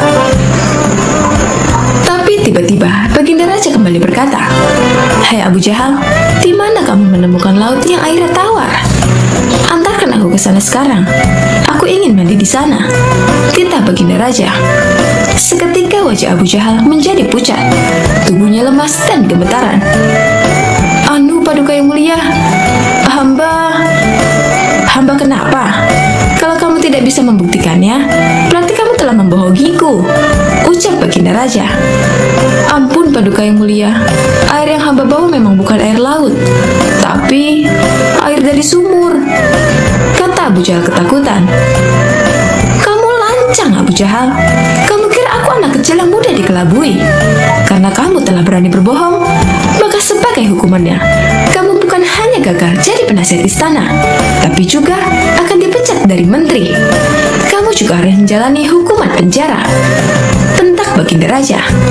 Kemudian Baginda Raja memerintahkan beberapa pengawal untuk menangkap Abu Jahal dan memasukkannya ke penjara. Kini tinggallah Abu Nawas di hadapan Baginda Raja. Hai Abu Nawas, bukankah kamu terkenal cerdik? Bisa saja kamu membohongiku, dan dengan kecerdikanmu itu, kamu tentu bisa menutupi kebohonganmu. Tapi kenapa kau tidak lakukan? Tanya Baginda Raja. Ampun Paduka yang mulia, hamba memang cerdik, tapi hamba bukan pembohong. Secerdik apapun manusia, tidak akan ada yang bisa mengubah rasa air laut menjadi tawar. Terang Abu Nawas. Kamu benar Abu Nawas. Itulah orang yang saya cari untuk menduduki jabatan sebagai penasihat istana. Cerdik dan juga jujur, kata Baginda Raja tersenyum puas. Baginda Raja Harun al-Rashid mempunyai 2 orang putra dari permaisurinya. Putra pertama bernama Al-Amin, dan putra kedua bernama Al-Makmun. Al-Amin ternyata sangat bodoh dan pemalas, sedangkan Al-Makmun terkenal rajin dan pintar dalam ilmu dan sastra. Raja sangat menyukai Al-Makmun karena kecerdasannya tersebut, dan tentu saja ini membuat sang permaisuri tidak suka lantaran sang raja dianggap pilih kasih. Padahal keduanya kan sama-sama putranya. Suamiku, kenapa Anda tidak begitu menyayangi Al-Amin? Tanya permaisuri Zubaidah. Karena ia tidak bisa membuat syair dan tidak kenal sastra, jawab Baginda Raja. Suamiku, sebenarnya kalau mau, Al-Amin akan menguasai ilmu sastra daripada saudaranya. Sebenarnya ia lebih cerdas, ia hanya malas saja, kata permaisuri. Kalau begitu biar besok aku panggil Abu Nawas untuk menguji syairnya, tambah permaisuri. Pagi buta Abu Nawas sudah muncul di istana memenuhi panggilan sang permaisuri. Abu Nawas, coba kamu dengarkan karya syair putraku ini, kata sang permaisuri dengan bangga. Al-Amin lalu membacakan beberapa bait syair sebagai berikut. Kami adalah keturunan Bani Abbas. Kami duduk di atas kursi. Abu Nawas hampir tak kuat menahan tawanya mendengar syair tersebut. Bagaimana? Tanya Al-Amin kepada Abu Nawas. Syair macam apa itu? Jawab Abu Nawas. Al-Amin marah sekali mendengar cemooh Abu Nawas tersebut. Ia lalu menyuruh seorang pasukan istana untuk menangkap dan memasukkan Abu Nawas ke dalam penjara. Selama beberapa hari, Abu Nawas tidak pernah muncul di istana, sehingga Raja Harun al-Rashid merasa rindu. Belakangan, Raja mendengar kabar bahwa Abu Nawas dimasukkan penjara oleh Al-Amin. Ia kemudian mengajak putranya itu ke penjara untuk menjenguk Abu Nawas. Kenapa kamu memenjarakannya? Tanya Baginda kepada Al-Amin sambil menceritakan apa yang terjadi. Yang sangat menyakitkan, ia telah berani mencemooh syair karyaku, Ayahanda, kata Al-Amin. Tentu saja karena memang karya syairmu itu jelek. Dia itu kan memang seorang penyair hebat, jadi bisa menilai mana karya syair yang bagus dan yang tidak bagus, kata sang raja menasehati Al-Amin. Baik, kalau begitu beri lagi aku kesempatan untuk memperbaiki karya syairku, kata Al-Amin sambil beranjak pergi. Untuk kedua kalinya, Al-Amin pergi untuk mengasah syairnya. Esoknya, pagi-pagi sekali, Baginda Raja Harun al-Rashid, Abu Nawas, dan beberapa penyair sudah berada di istana. Rupanya, pertemuan itu sudah diatur oleh permaisuri Zubaidah. Ia ingin mereka mendengarkan karya syair putranya yang baru saja pulang mendalami ilmu sastra. Al-Amin pun mulai membacakan karya syairnya. Hai binatang yang duduk bersimpuh, rasanya tidak ada yang setolol kamu. Kamu seperti hidangan yang diolesi minyak sapi kental, seperti warna seekor kuda belang. Begitu selesai mendengar syair tersebut, Abu Nawas langsung bangkit dan hendak berlalu dari tempatnya. Kemana kamu Abu Nawas? Tanya Raja Harun al-Rashid. Aku lebih suka balik ke penjara saja daripada mendengar syair macam ini. Toh, sebentar lagi putramu ini pasti akan menyuruh polisi untuk membawaku ke sana, jawab Abu Nawas. Raja Raja pun tertawa terpingkal-pingkal mendengar jawaban Abu Nawas itu. Sementara sang permaisuri Jubaidah hanya bisa duduk termenung. Pada suatu pagi, Abu Nawas muda sedang duduk-duduk santai di teras rumahnya. Beberapa saat kemudian, datanglah seorang komandan dengan beberapa prajuritnya. Sang komandan bertanya, "Wahai anak muda, di manakah aku bisa menemukan tempat untuk bersenang-senang di daerah sekitar sini?" "Kalau tidak salah di sebelah sana," jawab Abu Nawas. "Di manakah tempat itu?" tanya salah seorang prajurit dengan sifat yang tidak menghargai. "Pergilah ke arah sana, lurus tanpa belok-belok, maka kalian akan menjumpai tempat untuk bersenang-senang," jawab Abu Nawas. Rombongan tentara kerajaan itu akhirnya pergi menuju tempat yang sudah ditunjukkan oleh Abu Nawas. Setelah beberapa saat, kagetlah mereka semua karena tempat yang mereka cari tidak ditemukan, kecuali hanya sebuah komplek kuburan yang sangat luas. Dan tentu saja hal ini membuat para tentara berang karena merasa telah ditipu oleh pemuda tersebut. Mereka pun kembali lagi ke tempat Abu Nawas. "Wahai anak muda, keluarlah engkau. Kenapa engkau berani sekali membohongi kami?" tanya sang komandan yang tidak tahu kalau yang diajak bicara itu sebenarnya adalah Abu Nawas, si penasehat kerajaan. "Siapakah engkau ini? Berani sekali membohongi kami," tanya salah seorang prajurit. "Aku adalah Abdi," jawab Abu Nawas. Komandan dan para prajurit merasa geram dan marah. "Prajurit, tangkap dia!" seru komandan. "Engkau akan aku bawa ke panglima kami," kata komandan. Oh, rupanya Abu Nawas hendak dihadapkan ke panglima kerajaan mereka. "Wahai panglima, kami telah menangkap seorang pembohong yang berani membohongi pasukan kerajaan," kata komandan. "Alangkah lancangnya si pemuda ini karena sudah berani berbohong," lanjut komandan. Panglima bersikap biasa saja, malah dia bahkan memerintahkan kepada prajurit untuk melepaskan borgol yang ada di tangan Abu Nawas. Komandan dan para prajurit terkejut dan merasa heran. Ada apa gerangan ini? Setelah itu, Panglima pun mendekati Abu Nawas dan berkata, "Tuan Abu, maafkan perbuatan anak buahku di sini ya," kata Panglima itu dengan sangat sopan. Laki-laki gagah dan tampan itu memang sudah saling mengenal satu sama lain karena mereka seringkali bertemu ketika sang khalifah mengundangnya ke istana. Betapa terkejutnya sang komandan dan para prajuritnya. Perasaan sombong dan congkak yang tadi menyelimuti mereka seakan berubah menjadi rasa takut. "Wahai Tuan Abu, sebenarnya kebohongan apa yang mereka sangkakan kepadamu?" tanya Panglima. "Wahai Panglima, mereka memintaku untuk menunjukkan tempat untuk bersenang-senang. Tentu saja, aku tunjukkan kuburan, karena kuburan adalah tempat yang lebih baik bagi orang-orang yang taat kepada Allah Subhanahu wa Ta'ala. Di sana pula, dia akan mendapatkan hidangan yang nikmat dari Allah Subhanahu wa Ta'ala, terbebas dari rasa fitnah dan kejahatan manusia dan makhluk lainnya," jawab Abu Nawas dengan tenangnya. Mendengar jawaban pemuda itu, segera saja komandan mendekati Abu Nawas dan berkata, "Maafkan hamba, Tuan Abu. Andai saja aku mengetahui bahwa Tuan adalah Tuan Abu, tentu kami tidak akan berani membawa Tuan ke hadapan Panglima," kata komandan lagi. "Wahai komandan, apakah aku telah membohongi kalian? Bukankah aku berkata benar? Aku adalah abdi, dan setiap orang adalah abdi Allah Subhanahu wa Ta'ala, termasuk kalian semua," kata Abu Nawas. "Anda benar, tuanku," jawab komandan. Komandan dan prajurit yang telah menangkap Abu Nawas merasa malu bukan kepalang. Abu Nawas mempunyai burung nuri yang sangat lucu. Baginda Raja Harun al-Rashid pun ingin sekali memilikinya.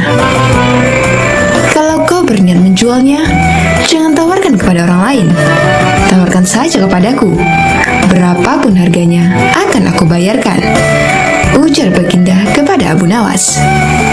Abu Nawas tidak menjawab, dia hanya mengangguk. Tapi dalam hati dia berkata, "Mana mungkin aku menjual burung yang tidak berharga ini kepada Baginda?" Keesokan paginya, Abu Nawas datang ke istana. Dia datang dengan membawa burung nuri yang diinginkan Baginda itu. Abu Nawas tidak ingin menjualnya. Dia ingin memberikan cuma-cuma kepada Baginda. Tapi di depan gerbang istana, dua orang pengawal menahannya. "Siapa kamu? Ada keperluan apa menghadap Baginda?" hardik kedua pengawal dengan wajah bengis. Rupanya kedua orang pengawal istana tersebut adalah orang kepercayaan Perdana Menteri Abu Dahi yang selalu ingin mencelakakan Abu Nawas. "Aku hendak menyerahkan burung ini kepada Baginda karena beliau sangat menyukainya," jawab Abu Nawas. "Tinggal saja burung jelek itu di sini. Biar aku yang menyerahkannya kepada Baginda," ucap salah seorang pengawal. Abu Nawas pun menurut. Dalam situasi seperti ini, dia tidak mungkin melawan.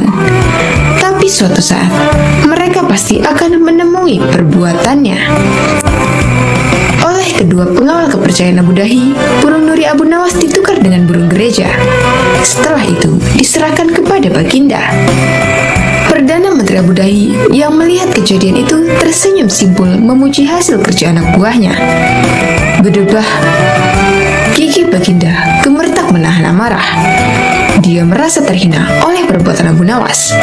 Burung nuri yang diharapkannya, tapi burung gereja yang dikirimkan. Tanpa menunggu waktu lagi, saat itu juga Baginda mendatangi rumah Abu Nawas. "Abu Nawas, kalau kau keberatan menjual burung nuri itu kepadaku, aku tidak apa-apa. Tapi jangan kau kirimkan burung gereja ke istana. Itu suatu penghinaan buatku," kecam Baginda dengan mata memerah menahan amarah. "Begini Baginda," tutur Abu Nawas mencoba meredakan amarah Baginda. "Istana Baginda telah kemasukan dua orang penyihir yang menjadi penjaga pintu gerbang istana. Kedua orang itu bisa menyihir seekor burung gereja. Dan hamba yakin, besok-besok kedua orang itu bisa menyihir burung beo menjadi burung nuri. Kalau tidak percaya, tunggulah besok di istana. Baginda akan menyaksikan sendiri betapa hebatnya sihir mereka." Sambil berkata begitu, Abu Nawas mengelus-ngelus seekor burung beo yang bertengger di depan jendela rumahnya. Burung beo itulah yang akan dibuat menjebak kedua pengawal bengis istana. Pagi-pagi sekali, Abu Nawas sudah tiba di istana. Dia membawa burung beo di tangannya. Di depan gerbang lagi-lagi, dia dicegat oleh pengawal. "Ada perlu apa lagi kau di sini?" Kedua pengawal kembali menghardik.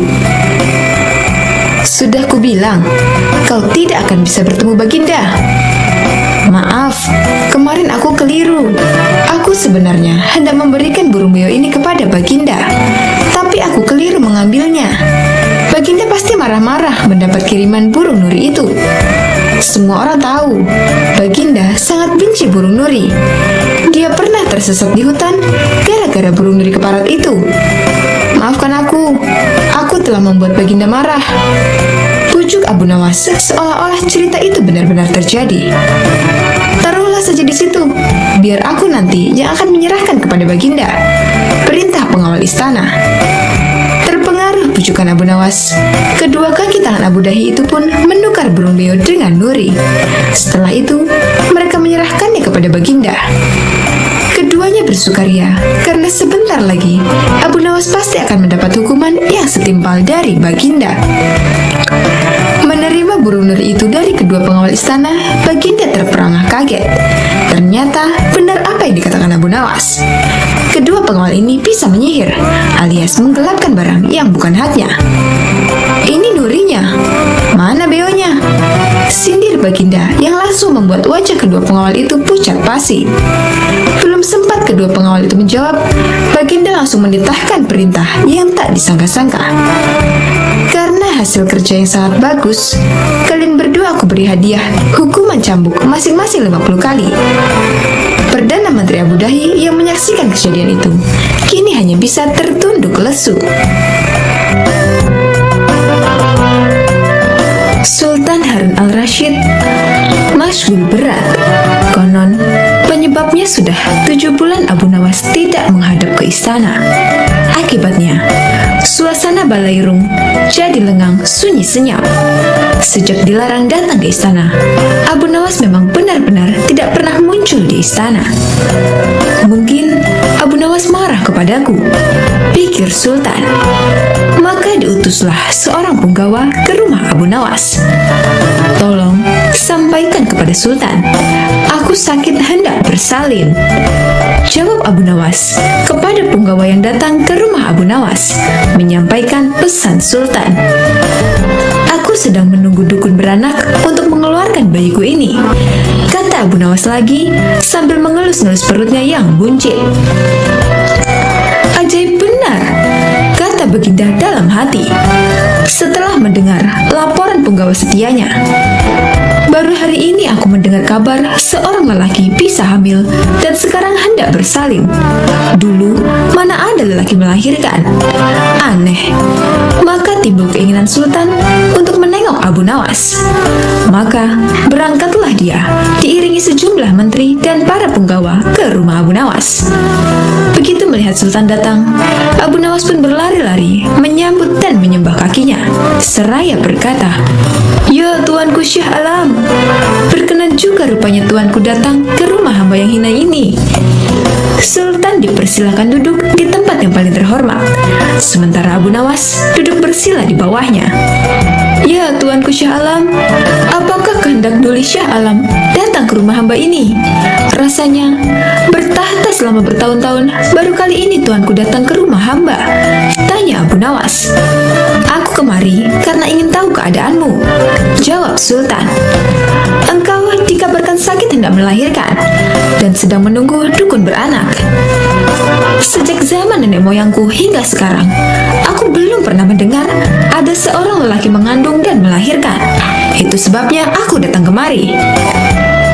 Abu Nawas tidak menjawab, ia hanya tersenyum. "Coba jelaskan perkataanmu. Siapa lelaki yang hamil dan siapa dukun beranaknya?" tanya Sultan lagi. Maka dengan senang hati berceritalah Abu Nawas.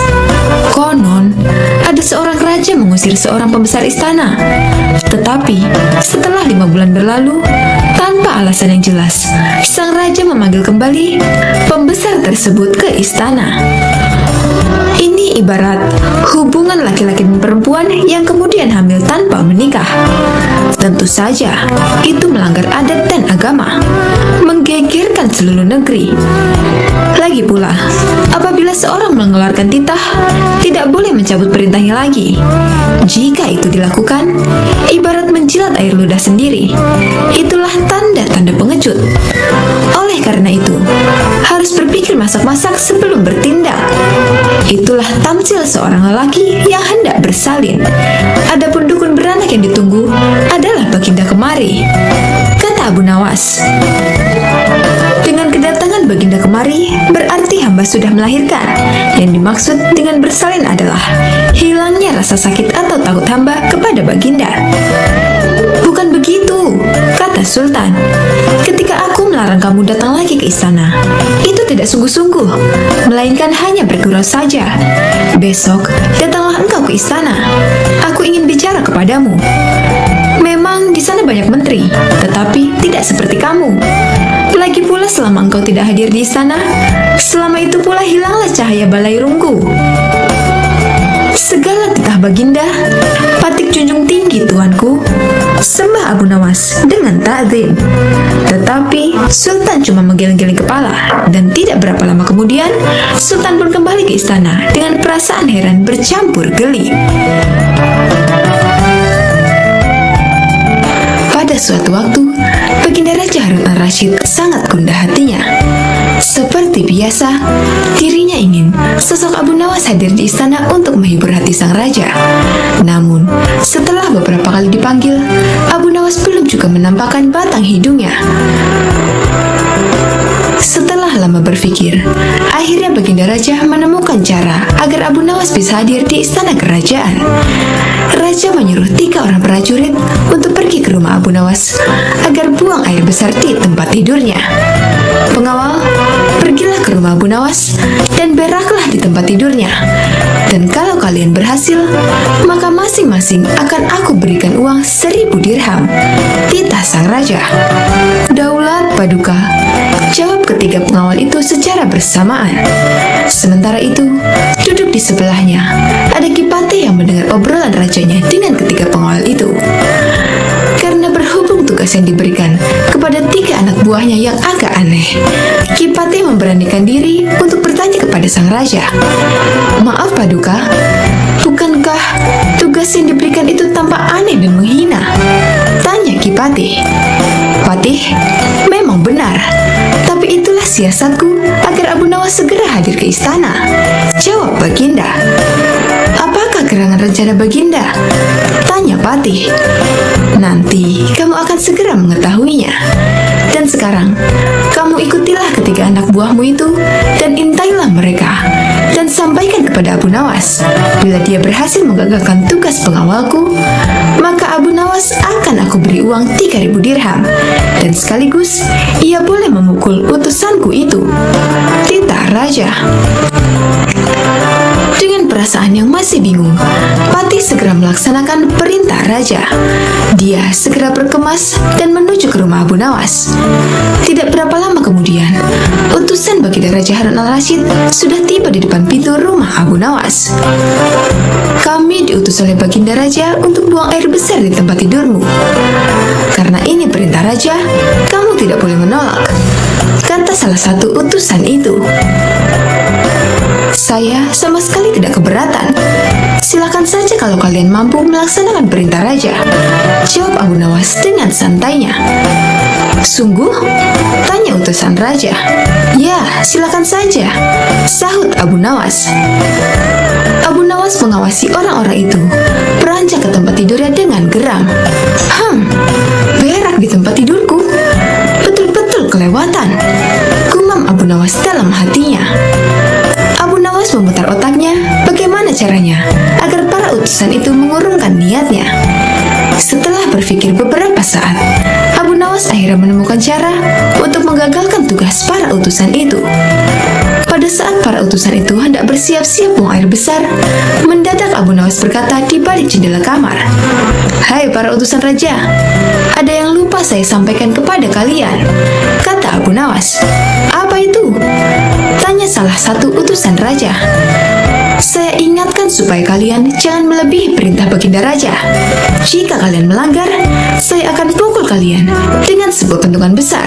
Dan setelah itu, saya akan laporkan kepada Baginda bahwa kalian melanggar perintahnya," jawab Abu Nawas dengan serius. Dengan cekatan, Abu Nawas segera mengambil sebatang kayu besar yang ada di dapur rumahnya. Bahkan, kini Abu Nawas sudah mengambil pentungan kayu besar itu. "Hei, apa maksudmu tadi Abu Nawas?" tanya salah satu utusan. "Ingat, perintah raja hanya buang air besar saja dan tidak boleh lebih dari itu," jawab Abu Nawas. "Iya benar," jawab utusan itu. "Aku ulangi lagi, hanya buang air besar saja, tidak boleh lebih. Ingat, tidak boleh kencing, tidak boleh buka celana, tidak boleh cebok, hanya buang air besar saja," tegas Abu Nawas dengan seriusnya. "Mana mungkin? Itu tidak mungkin. Kami juga harus buka celana dan kencing," jawab salah satu utusan. "Aku akan pukul kalian sekeras-kerasnya jika kalian melanggar perintah raja," sahut Abu Nawas. Para utusan itu saling pandang kebingungan dengan ucapan Abu Nawas. Tiba-tiba ada suara seseorang yang memanggil Abu Nawas. "Abu Nawas!" Karena ada suara yang sudah tak asing lagi didengar, Abu Nawas serta para utusan segera berkumpul untuk menemui asal suara itu. Oh, ternyata suara itu adalah suara Kipati Ja'far yang merupakan orang kepercayaan Baginda Raja Harun al-Rashid. "Aku sudah mendengar perdebatan kalian. Baginda Raja memang memerintahkan para utusan untuk berak di tempat tidurmu. Jika 3 orang ini sanggup, mereka masing-masing akan mendapatkan 1.000 dirham. Jika mereka gagal, maka mereka boleh engkau pukul sesuka hatimu," kata Kipati Ja'far. "Oh begitu. Lalu hadiah dari Baginda untukku berapa tuanku?" tanya Abu Nawas. "Sekarang juga engkau boleh menghadap Baginda Raja untuk menerima 3.000 dirham," jawab Kipati. "Hah?" Abu Nawas Nawas kaget disertai rasa gembira. Segera saja Abu Nawas mengambil pentungan. Lalu 3 orang utusan yang mau buang air besar tadi dipentungi pantatnya. Ampun Abu Nawas, apa kalian mau buang air besar di tempat tidurku, hah? Kata Abu Nawas. Tidak, ampun. Teriak 3 orang utusan baginda Raja Harun al-Rasyid. Ketiga utusan itu lari terpirit-pirit. Kipatih dan Abu Nawas tertawa terpingkal-pingkal di buatnya. Sesaat setelah itu, Kipatih berkata, Abu Nawas, baginda sangat yakin engkau dapat mengatasi masalah ini. Baginda memang menginginkan kehadiranmu di istana untuk menghibur hatinya yang saat ini sedang gundah gulana. Abu Nawas menyetujui permintaan Tuanku Ja'far, dan mereka segera berangkat menuju istana setelah semua persiapan dilakukan. Pada suatu hari yang cerah, Raja Harun al-Rasyid mengalami kejenuhan dan berencana hendak pergi ke hutan yang terkenal akan keindahannya. Raja pun mengajak Abu Nawas sebagai pemandu dalam perjalanan tersebut. Siap paduka raja, kata Abu Nawas. Rupanya Abu Nawas tidak keberatan dengan ajakan rajanya tersebut, dan berangkatlah mereka ke hutan dengan mengendarai keledai sambil bercengkrama di sepanjang perjalanan. Tanpa terasa, mereka sudah menempuh hampir separuh perjalanan, dan tibalah mereka di pertigaan jalan yang jauh dari rumah penduduk. Mereka berhenti karena ragu ke arah mana hutan yang dituju. Setahu mereka, kedua jalan itu memang benar menuju hutan yang mereka tuju. Hutan wisata yang berisi binatang-binatang buas. Abu Nawas pun angkat bicara. Paduka, saya sarankan agar kita tidak usah meneruskan perjalanan. Kenapa wahai Abu Nawas? Kata paduka raja. Hamba berkata demikian karena kalau kita salah pilih jalan, jangan-jangan kita tidak pernah kembali lagi. Bukankah akan lebih bijaksana kalau kita meninggalkan sesuatu yang meragukan? Jawab Abu Nawas. Dalam kebimbangan, anak buah paduka raja yang masih merupakan teman Abu Nawas berkata, Aku pernah mendengar ada 2 orang kembar yang hidup di semak-semak sebelah sana. Kata ajudan. Apakah engkau mengenalnya? Tanya Abu Nawas. Tidak juga. Mereka adalah si yang memiliki rupa sangat mirip. Yang satunya selalu berkata jujur, dan satunya selalu berkata bohong. Jawab ajudan. Baiklah, kita istirahat dulu. Nanti kita menuju ke rumah si kembar, kata Abu Nawas. Abu Nawas, paduka raja, dan prajuritnya kemudian beristirahat sejenak sambil makan. Seusai makan, mereka menuju ke rumah si kembar bersaudara itu. Setelah pintu diketuk, maka keluarlah salah satu dari mereka. Maaf, aku sangat sibuk hari ini. Engkau hanya boleh mengajukan 1 pertanyaan saja, tidak lebih, kata dia. Abu Nawas pun mendekati salah satu si kembar yang beda sifat itu, dan mulai menanyakan jalan yang menuju hutan yang indah dan berbisik. Dan salah satu si kembar itu pun menjawabnya dengan berbisik pula. Setelah itu Abu Nawas dan rombongan segera pamit untuk meneruskan perjalanan. Paduka raja, hutan yang kita tuju jalan sebelah kanan, kata Abu Nawas. Bagaimana kau bisa tahu harus ambil jalan arah kanan? Sedangkan kita tidak tahu apakah orang yang kita tanya tadi orang yang selalu berkata benar atau berkata bohong. Tanya paduka raja. Wahai paduka, orang yang aku tanyai tadi menunjukkan jalan sebelah kiri, kata Abu Nawas. Paduka raja masih juga belum mengerti dengan perkataan Abu Nawas. Apa maksudnya? Tanya raja. Karena orang itu menunjukkan jalan sebelah kiri, jawab Abu Nawas. Coba jelaskan kepadaku, tanya raja. Tadi aku bertanya ke orang itu, apakah yang akan dikatakan saudaramu bila aku bertanya jalan mana yang menuju hutan yang indah? Dan dia menjawab sebelah kiri. Dengan pertanyaan itu, siapapun yang aku tanya, entah si kembarnya selalu berbohong maupun si kembarnya selalu berkata jujur, pasti akan menjawab sebelah kiri. Jawabannya, yang pertama, bila yang ditanya tadi adalah orang yang selalu berkata benar, jalan sebelah kiri. Karena ia tahu saudara kembarnya akan mengatakan jalan sebelah kiri, sebab ia tahu saudara kembarnya selalu berkata bohong. Yang kedua, bila yang ditanya tadi orang yang berkata bohong, jalan sebelah kiri. Karena ia tahu bahwa saudara kembarnya akan mengatakan jalan sebelah kiri, sebab saudaranya selalu berkata benar.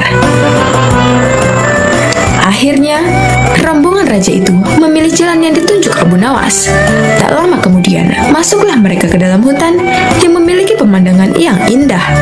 Raja pun menjadi senang dan memberikan sebuah hadiah kepada Abu Nawas.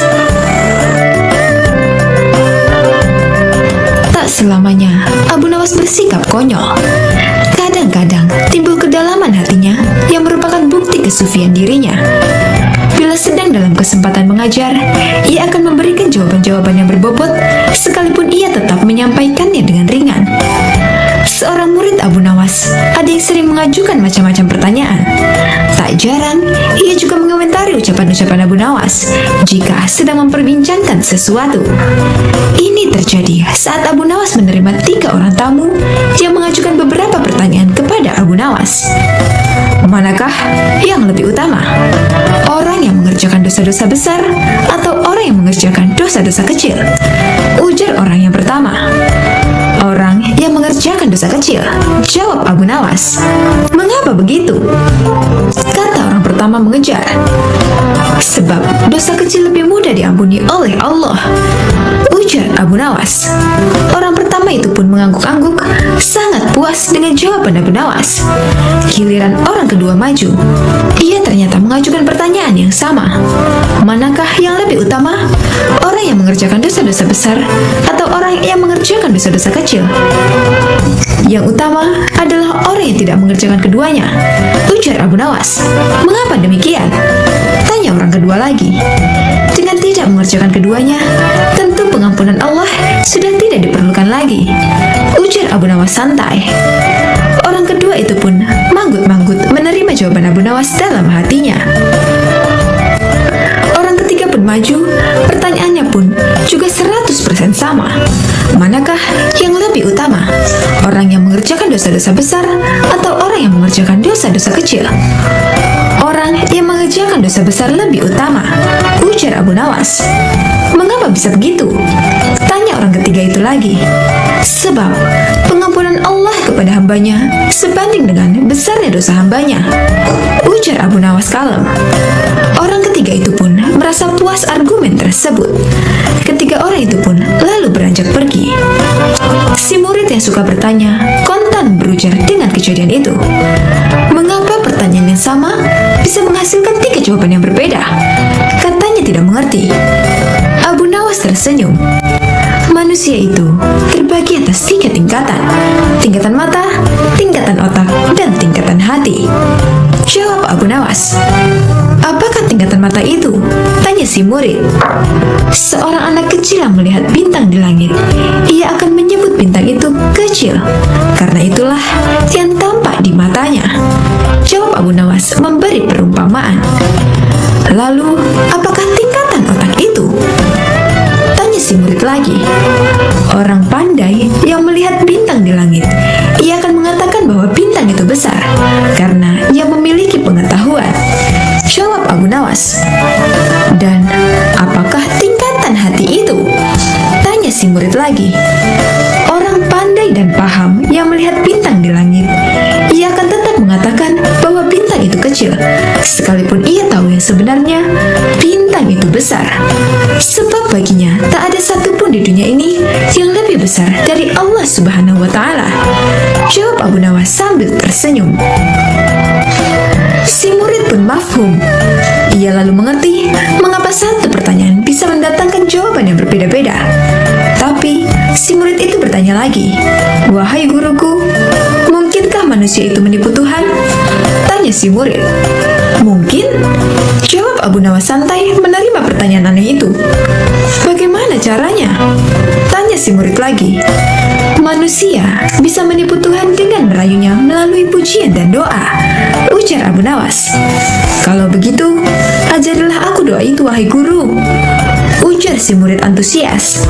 Doa itu adalah, wahai Tuhanku, aku tidak pantas menjadi penghuni surga, tapi aku juga tidak kuat menahan panasnya api neraka. Sebab itulah, terimalah taubatku dan ampunilah segala dosa-dosaku. Sesungguhnya, Kaulah Zat yang Maha Mengampuni dosa-dosa besar.